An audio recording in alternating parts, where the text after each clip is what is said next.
فريق بتنزان وصلوا امبارح بسلامه الله وبيستعدوا من خلال تدريبات اليوم او اولى تدريباتهم استعدادا لهذه المباراه. افكر حضراتكم بقائمه النادي الاهلي لهذه المباراه واللي سافرت مع الفريق: محمد الشناوي، علي لطفي، مصطفى شوبير، وحمزه علاء في حراسه المرمى، احمد رمضان بكم، وياسر ابراهيم، وبدر بنون، ورامي ربيعه، سعد سمير، ايمن اشرف، محمد هاني، محمود وحيد اللي عمل المباراه الاخيره بشكل ممتاز في الحقيقه امام المريخ. دول في خط الدفاع: اليو ديانج، عمرو السوليه، حمدي فتحي، اكرم توفيق، محمد مجدي قفشه، جونيور اجاييه، وكهربا في الوسط، ومحمد شريف ومروان محسن ووالتر باليا في الهجوم. نتمنى لهم يا رب كل التوفيق في هذه المباراه.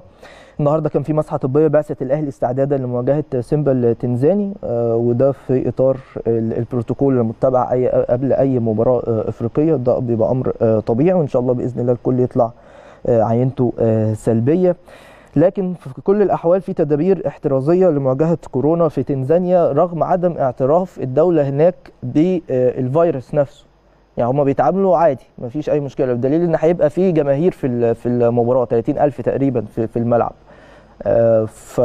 لكن الدكتور احمد ابو عبله في الحقيقه رئيس الجهاز الطبي بالنادي الاهلي فرض عدد من التحذيرات والاجراءات الوقائيه على بعثه النادي الاهلي، وشدد على ضروره اتخاذ كافه الاجراءات الاحترازيه. طب خلينا نروح لمداخله غايه في الاهميه في الحقيقه مع